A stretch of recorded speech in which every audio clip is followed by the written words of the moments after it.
All right, so we are coming up to the end of the Team Star storyline. And as you guessed it, Director Clavell revealed that he was Clive all along, and we knew that. This is not a shocking thing, but it's just funny. It still adds to the story. It's not as corny as we may have thought, but it is going to be cool. Me and him are going to get into this Pokemon battle, a final showdown with Dr. Clavell to decide it all, as he says. And we just beat Nemona. If you didn't see our last video, you can go back and watch that. We just finished the Pokemon League and did our battle with Nemona. Now we're going to fight his team and see how our levels fare up against him to finish off the storyline or get moving in that direction. So we're gonna try for a focus energy. This is the only strategy you ever play with Veluza when you have Mold Breaker. At least this is what I'm doing.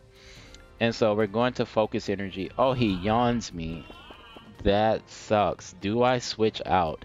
No, we're just gonna stick to our guns here in Aqua Cutter and let Veluza get KO'd when it's time to get KO'd. I'll play. That's gonna hurt a lot. Oh, that's super effective. My health. You know what?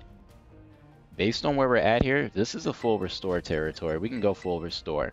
Let's save this Veluza if possible, because we are faster than the Oranguru, and that means that we will be able to KO him unless something crazy happens. Yes, I expected another foul play. That's fine. Let's go ahead and take this first KO. Good. Now, everything else depends on if the Veluza is faster than whatever he puts in next. We need the Obama Slow is going to be very slow. That's why we're going to call him Obama Slow. There's no way that the Obama Slow is going to be faster than this. So we're going to get a free hit at least. We may not be able to kill it. It just depends on how this is built out. So grass, we're gonna go with Psycho Cut because this is gonna be stab damage because I am a psycho. I'm not a psycho. I am a psychic Pokemon. Then he does the Wood Hammer overkill and he actually damages himself some, so that is perfect. Right here, I believe this is a good time to cleanup crew would be Floatzel. Floatzel is a cleanup crew. When something's at half health, we count on him to come in and outspeed anything to just knock them out based on the type advantages. So yeah, that's Floatzel. Floatzel is a cleanup crew. So we're gonna put Floatzel back for now unless we see something else that really has to be handled. Among Us, we're gonna go ahead and let Corviknight take Among Us because that's the flying Terra type here. And I'm really scared to let Among Us do even one attack because they have so many dangerous tools in their toolkit. They've got the Spore. Yeah, Among Us can be dangerous. We're gonna go ahead. I really want to just terrestrialize and knock this thing out one time and then stick here with it. I think I am. Just go risky. Or just go for the 100% KO, hopefully. The damage is almost maxed out with the Corviknight. I did EV train it throughout the story, so I almost maxed the attack stat completely and almost maxed the speed. And it's for this reason here.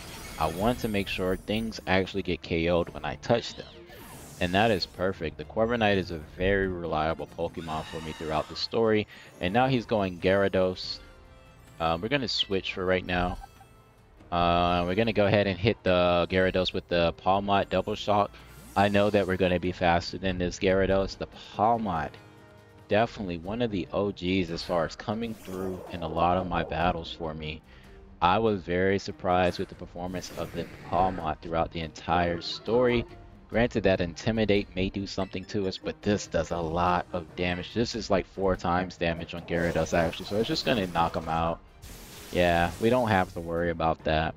And we could both switch if we feel like the Intimidate is really messing us up. We are now a fire type. And it's going to do Poltergeist, which is a water.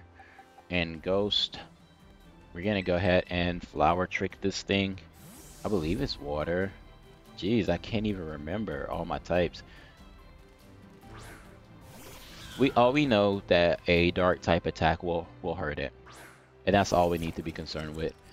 Now, let's see. Is this? It's not his last Pokemon. Let's Oof, this is risky. I'm gonna Hone Claws here because I want to set up for the last Pokemon as a sweep. We want to sweep that last Pokemon when it comes in. Oh, he Will-O-Wisp me and he misses. Perfect. So we can't take any more chances because he's trying to control my damage and I'm trying to gain more damage. Let's go ahead and Night Slash him, get our crit, and move on. Super effective, critical hit. And I do have the scope lens attached to the Meowscarada, so that way it increases the chances that I am going to score critical hits. Now he's got Skeledirge. Of course he would have Skeledirge. And Skeledirge is a ghost Pokemon, so it's still not a complete bad matchup. I'm 100% faster than the Skeledirge. The question is whether or not I'm going to have enough damage to just straight wipe it out. We have, well, I got to play rough there, but the Night Slash is just going to add stab damage. Should be super effective and possibly a critical. So this is going to be overall the highest damage that I could do to this thing right here. And I'm 100% faster than it. But I forgot he's going to Terrastalize. And he may Terrastalize into fire, which changes some things. It's going to lower my damage, which is one good reason you Terrastalize. But I'm still going to hit very hard. This is a tanky Pokemon, so they're built to take hits. Yeah, they're built to take hits. And their attack, yeah, it is going to be dangerous. This is going to be a lot. I don't expect me to survive this. This is a ton of damage. It's not the most that he could possibly do. And that's okay. Nothing we could do in that situation. We had to try our damage out at least, just in case he didn't Terrastalize into fire, because I didn't look ahead and see what the creatures were that Director Clavell was going to use. I want to keep it somewhat exciting for me, and like I said, we have Float Soul Cleanup Crew. He's faster than most of the stuff that we need to knock out, and so he just comes in, he finishes off everything that's half health. That's what the Float Soul does. He's not your main powerhouse. He's Cleanup Crew. He has all these different type weaknesses he can cover. And that is the battle against Director Clavell. Didn't struggle once with that, and I didn't power level any of my creatures other than I EV trained as I went through the story. That was about it. Well, let me know if your battle with Director Clavell went better than that, or if you struggled a little bit. Thank you for watching.